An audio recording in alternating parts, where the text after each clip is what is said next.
Is God supposed to drop your husband at the front of your house or deliver your husband like an Amazon package to your front porch?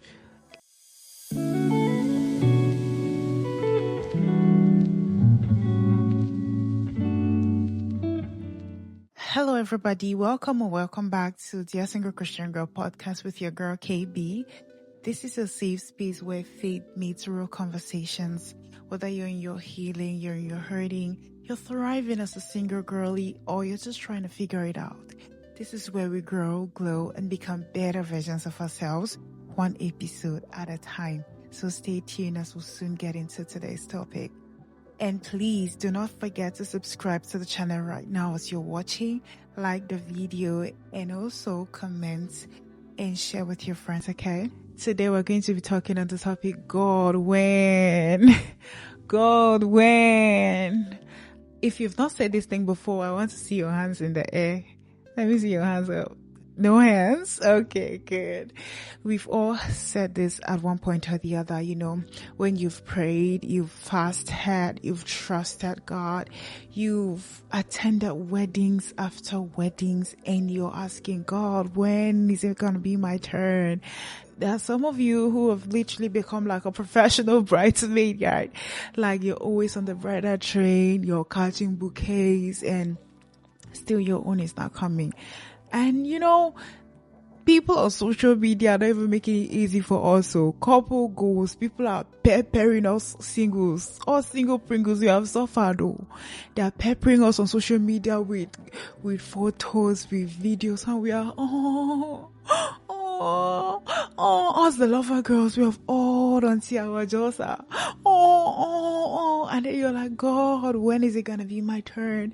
God, when are people gonna for my own? Birthdays too, do not forget to remind you that you're getting old. Yeah, your birthday is coming year in, year out, and it's reminding you that I don't day old, day finish. So me with day 20 yesterday, now me this I don't turn at 27, so like me who just turned 27 recently. And it's like, God, when is it gonna be my turn? When am I gonna get married? But here's the thing that I want us to know, my dear friends. Here's something I want us to know. Anything that God has to do in your life or in our lives, be it in your career, in your ministry, in your physical life, in your marital life, anything at all that God has to do in your life requires a season of preparation. I'll say that again. Anything that God has to do in your life requires preparation. And you cannot skip those steps. Yes, you cannot skip the preparation. If God gives you something and you're not prepared for it yet, you're going to ruin it. You're going to ruin something good because you're not able to manage it. And sometimes we feel like we are ready. We feel like we are prepared enough. But God, who knows you, knows that you're not ready yet. He's still working on some things in you, maybe working on those anger issues. Your anger, therefore hand free. I said this thing before and it was just like, God is still working on that anger in you. God is still working on unforgiveness. You that somebody gets you angry and maybe you can stay for months without forgiving that person. God is still building you emotionally, making you emotionally intelligent or mature. There are lots of things that God is still doing in you that you may not even know it, but He's doing it. God could have given you that thing in a shorter time, but He knows that when you look at Exodus chapter 13, verse 17 says that when God brought the Israelites out of Egypt, He could have brought them out through a shorter route. There's a route that was shorter for them to go through the Philistines, but God knew that when they'll go through that route, they're going to encounter war. And He knew that they were not ready for it. They were not prepared for that war. And if they see that war, they're going to go back to Egypt, where He's bringing them from. And so He could not take them through the shorter route or make them to get to the promised land faster because their heart was still frail and their heart could not face war. So it took them longer. So God probably knows you. He knows me. And he knows that maybe if he gives you your husband right now, he gives you that marriage right now, if you face the storms that come with it, if you face that war, those challenges, marriage is good. Marriage is beautiful. It's blissful. We can all see all these people making, but when they tell you the truth, they tell you that marriage is also hard. It's a challenge. There's a lot that you have to, there are lots of storms that you're going to encounter. And trust me, if you are not adequately prepared with the right mindset and with everything, you're going to run back to your father's house immediately when you face a challenge. And we don't want that, right? We are going to get married once and we're going to get married right. We do not want to enter and get out right. So we are going to let God prepare us adequately. There are things that God needs to work on in you. That insecurity, you have to fix it. Marriage is not going to fix that for you. That low self-esteem, you have to fix it. Those things that you need to heal from, that childhood trauma or the trauma from the past relationships, marriage is not going to fix that for you. So you see the place of preparation, right? And then there's also something that I want us to know. Preparation is not just spiritual or mental or emotional. There's a place for physical preparation.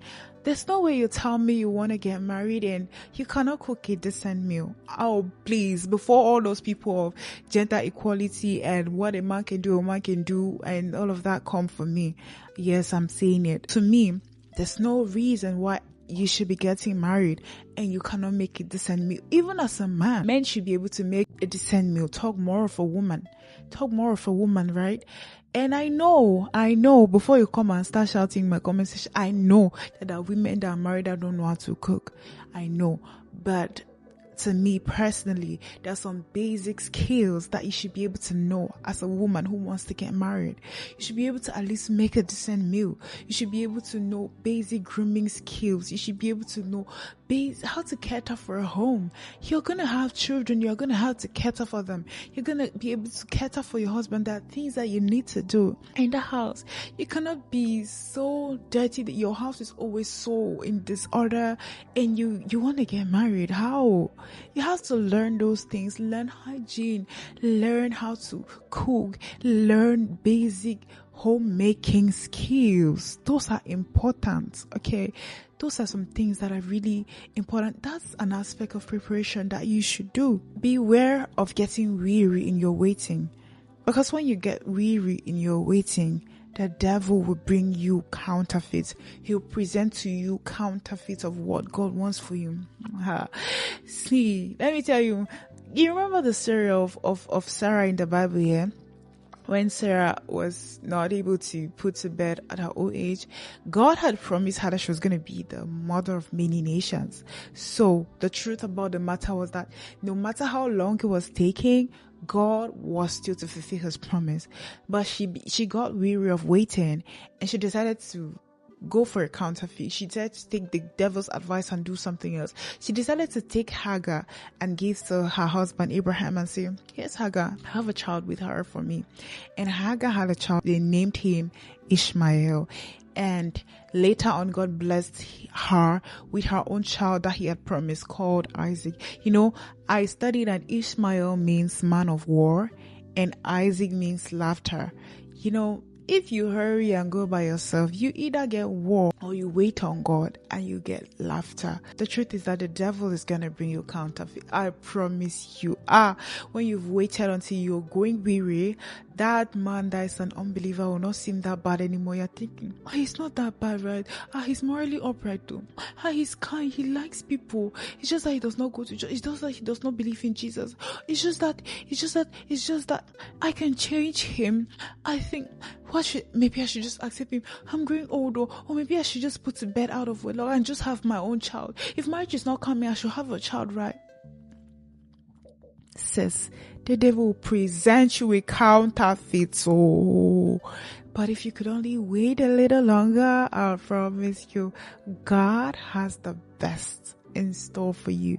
And you do not want to miss your laughter and get war, right? So now that we have that out of the way, I want to talk about something too that's also very, very important. Is positioning. I want to talk about this one very well because I know that many of us, including me, are guilty of this thing. But I'm not that bad, Sha. I'm not that bad. You should be able to position yourself. Men will have to know that you exist before they can be able to know if they want to approach you, if they want to. But if you're totally hidden, if you're crying, God, when, no, God, when, and you're totally hidden, how are people supposed to know that you exist before knowing whether they want to have a relationship with you or not? How are they going to know that you exist? All your social medias are on private. Your Instagram, your Facebook. You're locking the profiles as if you're locking the key to heaven. And you're always in the house. You're a homebody like me. I've complained on my own until I'm tired. Now, why don't you go out? Why don't you go out? Interact with people. You're a homebody.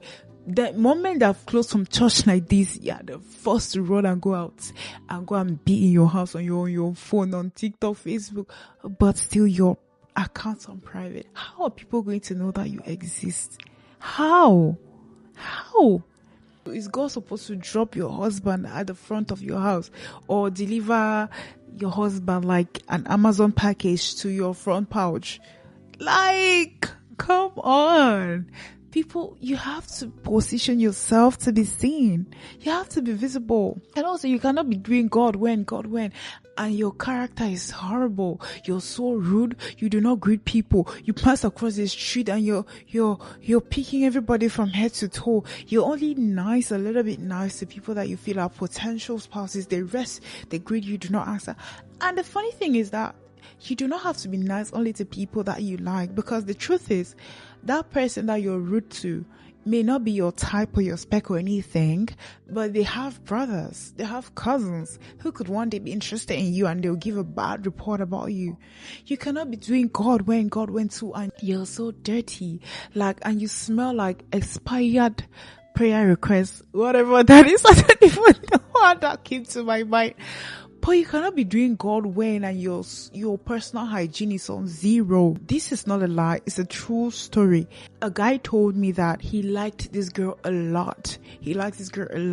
But her body odor made him to not want anything with her. The first day they met, she was coming back from work and she was smelling terrible.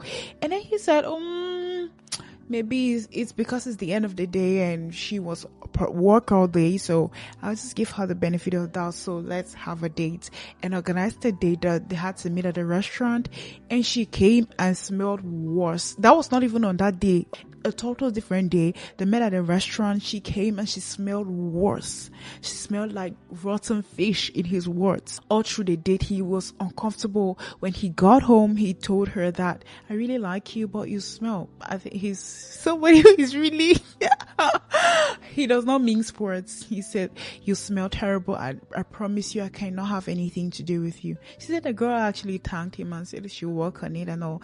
The truth is that you cannot be raising your hands to pray beside a brother in church to worship and you're smelling terrible, and then you think that brother will want to accept that it's also a dirty brother. Personal hygiene is very important, sis. Personal hygiene is very important. Use a deodorant. You don't need to be expensive. Just a deodorant. I don't even want to put perfumes and all of that. Just a deodorant and taking a shower, brushing your teeth will have you looking neat enough. So those are some things that you should work on, okay? Those are some things that you should work on, and also work on basic conversation skills. You cannot be doing God when, I do not know how to hold a proper conversation. Somebody writes you properly and then you cannot even hold a conversation. Those are things that you should be able to work on to position yourself to be found, alright? And also learn about marriages, learn about other things in the world, learn about sports, learn many things. Be open-minded, okay? So that you can be able to have proper conversations. Another thing that I want to talk about is your heart posture. Yes, your heart posture. You know that God knows you more than you know yourself, Abi, and He knows that if He gives you that man that you're looking for right now, if He gives you that marriage, the way your heart is, nobody will hear from you again. Nobody will see you again. Even beside church or even around God, nobody will see you. Truth is that there are girls that are going to church only to find husband. Yes, I've said it. And if they find husband like this, nobody will see them again. Nobody will catch them again beside church or beside God. And God knows that. That's the truth. God knows that. And if that's your plan, you think with that heart posture, that heart that is far from Him, that heart that is coming closer to Him just because of what you want, you think He's really going to give it to you? You think that? Change your heart posture, my dears. Change your heart posture. Go to God because you actually love Him. Build a relationship with Him. Desire marriage, of course. I desire marriage. But do not idolize it above all else. That the center of your life where everything depends on your need. That if you get it, nobody will breathe again with you. So that too is very, very, very important.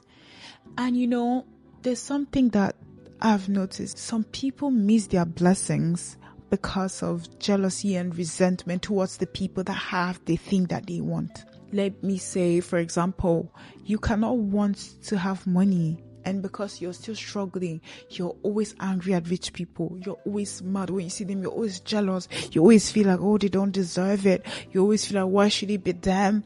You always feel like, why is it not me and stuff? That anger and resentment towards something will stop your blessing. You cannot be praying for marriage. You cannot want to get married.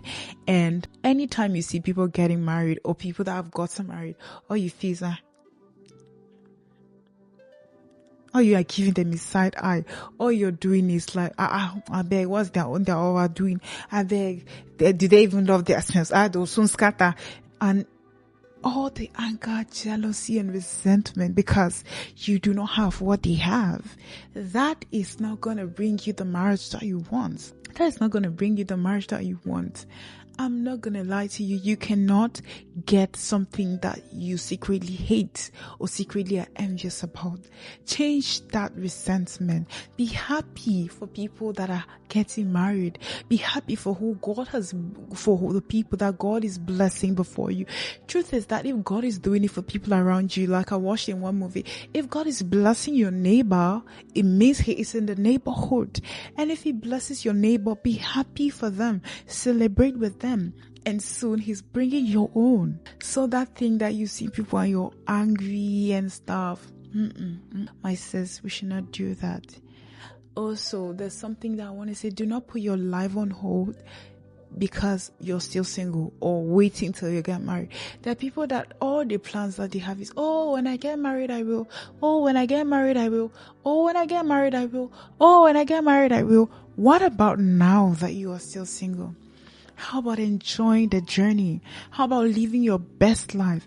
Learning all the skills, taking that education, starting that business, traveling if you have the means to, taking a vacation if you have the means to, taking yourself on solo dates, giving yourself treats. Live your best life as the best way possible. Do not wait for marriage to do the things that you love to do. You cannot postpone your happiness until when you're married. It has to start with you as a single person. Live your best life, the best that you can. Do all that you can while you're single. Because what if you marry and the person does not like those things, right? How are you going to do about that? And if there's something that I want you to adopt, is something that I heard Joyce Meyer say in one of her messages. She said, have the rest of God. The rest of God. The rest of God is this thing that you have that you do not know how something is going to happen. You do not know when it's going to happen. But because you know who is in control, and that is God, you are totally at rest. You're totally at rest because you know He is working, and He is working it all for your good. You do not doubt. You do not say, how is my marriage going to happen? When is it going to happen? You are resting, happy, joyful. Rest assured that God is working, because indeed He's working. So I want you to have the rest of God. Sis, have the rest of God. And if you've taken nothing from this video up until this moment, I want you to take this quote that I saw in a movie. It says that your waiting season is not a wasting season. It is a training ground where God builds you, equips you, strengthens you, works on you, and prepares you for the weight of what is coming. Your marriage is coming, and the truth is it's going to be beautiful. God makes all things beautiful in His time, and His timing is perfect. And when He does it for you, it go loud.